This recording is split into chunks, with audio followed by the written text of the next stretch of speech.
ଶିକ୍ଷାର ଆଧାର ଷ୍ଟାର୍ଟ। ବିଦ୍ୟାଳୟ ଗଲାବେଳେ ରାସ୍ତାରେ ଛୁଆଟିଏ ଠିଆ ହୋଇ ହାତ ହଲାଇଲା। ଗାଡ଼ି ରଖି ତାକୁ ବସାଇଲି। 5 କିଲୋମିଟର ଦୂରତା ସ୍କୁଲକୁ ସେ ଯିବ। ରାସ୍ତାରେ ପଚାରିଲି, ତୁମେ କେଉଁ ଶ୍ରେଣୀରେ ପଢ଼ୁଛ? ସେ କ'ଣ ଭାବିଲା କେଜାଣି, କହିଲା, ଆଜ୍ଞା 6 କିଲାସରେ ପଢ଼ୁଛି। ଏବେ 7 ଦିନ ହେଲା ଜଏନ୍ ହୋଇଛି। ଜାଣିଗଲି ଏ ଛୁଆ ଡ୍ରପ୍ ଆଉଟ୍। ନିକଟରେ ଆସ ସ୍କୁଲ ଯିବା ଅଭିଯାନରେ ପୁଣି ବିଦ୍ୟାଳୟ ମୁହାଁ ହୋଇଛି। ଅଧିକା ପଚାରିଲି। ସେ କହିଲା ତା'ର କାହାଣୀ। ଗତ 2 ବର୍ଷ ପୂର୍ବେ ପଞ୍ଚମ ପାସ୍ ହୋଇଥିବା ସିଧୁ ହିମିରିକା ନିକଟବର୍ତ୍ତୀ ହାଇସ୍କୁଲରେ ଷଷ୍ଠ ଶ୍ରେଣୀରେ ନାମ ଲେଖାଇ ପାରିଲା ନାହିଁ। ଆଧାରରେ ଥିବା ତା' ନାମ ତାକୁ ଅଡ଼ୁଆ କଲା। ପ୍ରାଥମିକ ବିଦ୍ୟାଳୟରେ ନାମ ସିଧୁ ହିମିରିକା। ଆଧାରରେ ତା'ର ନାମ ସିଦ୍ଧାନ୍ତ ହିମିରିକା। ଆଧାର କାର୍ଡ଼ ପ୍ରସ୍ତୁତ କରିଥିବା କେଉଁ ଏକ ମହାଶୟଙ୍କ କୃପାରୁ ସିଧୁ ହିମିରିକା ପରିବର୍ତ୍ତନ କରିବାକୁ ସହରକୁ ଅନେକ ଥର ବୁଲିଲା। ବିଭିନ୍ନ ଜନସେବା କେନ୍ଦ୍ରକୁ କାଳେ ଗଲା। କିନ୍ତୁ ସିଦ୍ଧାନ୍ତରୁ ସିଧୁ ହୋଇପାରିଲା ନାହିଁ। ଆଧାର ସମସ୍ୟା ହେତୁ ଏଣେ ଉଚ୍ଚ ବିଦ୍ୟାଳୟ କର୍ତ୍ତୃପକ୍ଷ ନାମ ଲେଖାଇଲେ ନାହିଁ। ଏମିତି ଦ୍ୱନ୍ଦ୍ୱ ହେତୁ ସେ ଆଗକୁ ବଢ଼ି ପାରିଲାନି।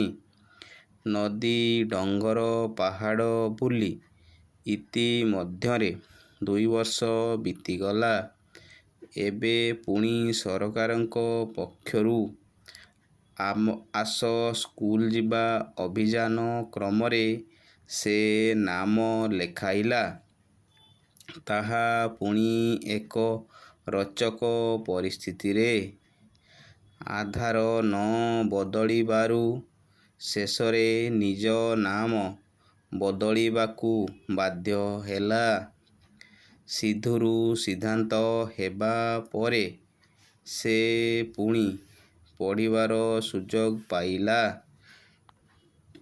ଅନେକ ସମୟରେ ଡ୍ରପ୍ ଆଉଟ୍କୁ ନେଇ ନାନାଦି ଅଭିଯୋଗ ହେଉଛି। କିନ୍ତୁ ସବୁ କାରଣଠାରୁ ଏବେ ଆଗରେ ରହିଛି ଆଧାର ବେଦନା। ଆଧାରରେ ନାମ, ଜନ୍ମ ତାରିଖ କିମ୍ବା ଅଭିଭାବକଙ୍କ ନାମ ତ୍ରୁଟି ଯୋଗୁଁ ୟୁଡାଇସ୍ ଆବେଦନ ସମସ୍ୟା ବଶତଃ ଅନେକ ପିଲା ଉଚ୍ଚ ଶ୍ରେଣୀରେ ପାଠ ପଢ଼ିବାରୁ ବଞ୍ଚିତ ହେଉଛନ୍ତି। ଅନେକ ଅପାଠୁଆ ଜନଜାତି ଅଭିଭାବକ ଘରରୁ ଜନସେବା କେନ୍ଦ୍ରକୁ ଘୂରି ଘୂରି ଥକି ଯାଉଛନ୍ତି। ଅଥଚ ସଂଶୋଧିତ ଆଧାର ପାଇପାରୁ ନାହାନ୍ତି। ସେପଟେ ଅଭିଭାବକମାନଙ୍କ ସରଳତାର ସୁଯୋଗ ନେଇ ଜନସେବା କେନ୍ଦ୍ର ଅର୍ଥ ଲୁଟ୍ କରି ଚାଲିଛନ୍ତି। ନିଜ ପିଲାଙ୍କୁ ପଢ଼ାଇବାର ସ୍ୱପ୍ନରେ ବିଭୋର ଅଭିଭାବକମାନେ ନିଜର କୃଷିକର୍ମ ଛାଡ଼ି ଆୟ ପ୍ରମାଣପତ୍ର, ଜାତି ପ୍ରମାଣପତ୍ର, ଆଧାର, ବ୍ୟାଙ୍କ ଖାତା ଖୋଲିବା କାମରେ ଏମିତି ଛନ୍ଦି ହେଉଛନ୍ତି ଯେ ପିଲାଙ୍କୁ ଆଉ ପାଠ ପଢ଼େଇବାକୁ ଆଗ୍ରହ ଦେଖାଉ ନାହାନ୍ତି। ସବୁଠି ମାଗଣା ଓ ବାଧ୍ୟତାମୂଳକ ଶିକ୍ଷାର ସୁନ୍ଦର ସ୍ଲୋଗାନ ଚାଲିଛି। ସମସ୍ତେ ବିଦ୍ୟାଳୟ ବାହାରେ ଥିବା ପିଲାଙ୍କୁ ବିଦ୍ୟାଳୟକୁ ଆଣିବାକୁ ବ୍ୟଗ୍ର ଓ ଉଦ୍ୟମରତ। ବିଦ୍ୟାଳୟର ଆଙ୍ଗିକ ପରିବର୍ତ୍ତନ, ନୂତନ ଶିକ୍ଷକ ନିଯୁକ୍ତି, ଘନ ଘନ ପାଠ୍ୟକ୍ରମରେ ନମନୀୟତା, ସୁନ୍ଦର ଶିକ୍ଷା ଉପକରଣ, ICT ସାମଗ୍ରୀର ବ୍ୟବହାର, ମଧ୍ୟାହ୍ନ ଭୋଜନ, ମାଗଣା ପୋଷାକ, ଜୋତା, ଲିଖନ ପଠନ ସାମଗ୍ରୀ, ପରିଚୟ ପତ୍ର ପ୍ରଦାନ, ହାତ ଖର୍ଚ୍ଚ ଭଳି ବହୁ ଅଭିନବ ପଦକ୍ଷେପ ଗ୍ରହଣ କରାଯାଉଛି। କିନ୍ତୁ ଶିକ୍ଷାର୍ଥୀଟି ବିଦ୍ୟାଳୟରେ ଉଚ୍ଚତର ଶିକ୍ଷା ପାଇବା ପାଇଁ ଥିବା କଠିନ ସମସ୍ୟାଗୁଡ଼ିକର ସରଳୀକରଣ ପାଇଁ ଏଯାବତ୍ କୌଣସି ପଦକ୍ଷେପ ଗ୍ରହଣ କରାଯାଇ ପାରୁନାହିଁ। ଆଧାର ସଂଶୋଧନ ଓ ଫିଙ୍ଗର ପ୍ରିଣ୍ଟ ଦେବା ନାମରେ ଶିକ୍ଷାର୍ଥୀଟି ଦିନ ଦିନ ଧରି ବିଦ୍ୟାଳୟଠାରୁ ଦୂରରେ ରହୁଛି। ସେହି ସମୟରେ ବିଦ୍ୟାଳୟରେ ଯାହା ପଢ଼ା ଚାଲିଛି ତାକୁ ଅନୁପସ୍ଥିତ ପିଲାଟି ଆଉ ଧରି ପାରୁନି। ତା ପାଇଁ ପାଠପଢ଼ା ଆହୁରି ବୋଝ ହୋଇ ପଡ଼ୁଛି। କେବଳ ଆଧାର କାରଣରୁ ପିଲାଟି ଉଚ୍ଚ ବିଦ୍ୟାଳୟର ଗେଟ୍ ଭିତରକୁ ଯିବା ସହଜ ହୋଇପାରୁନି।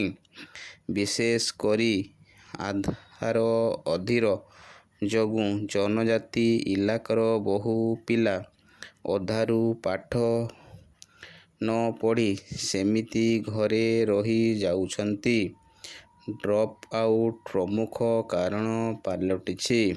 ଏହାର ସରଳୀକରଣ ପାଇଁ ବିଦ୍ୟାଳୟରେ ଆଧାର ସଂଶୋଧନର ସ୍ଥାୟୀ ବ୍ୟବସ୍ଥା କରାଯିବା ଆବଶ୍ୟକ।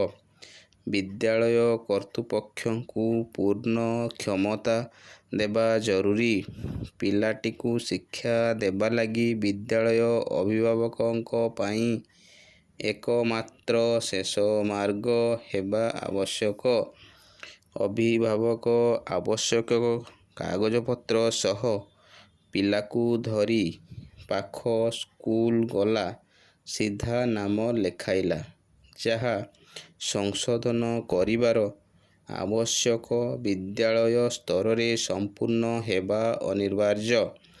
ଆଧାର ଭ୍ରମ ନାମରେ ଶିକ୍ଷାର୍ଥୀର ପାଠପଢ଼ା ବଳି ପଡ଼ିବା ଯେତେ ଶୀଘ୍ର ବନ୍ଦ ହେବ, ସେତେ ଶୀଘ୍ର ଜନଜାତି ଇଲାକାରେ ଡ୍ରପ୍ ଆଉଟ୍ ହାର ଦ୍ରୁତ ଗତିରେ ହ୍ରାସ ଘଟିବ।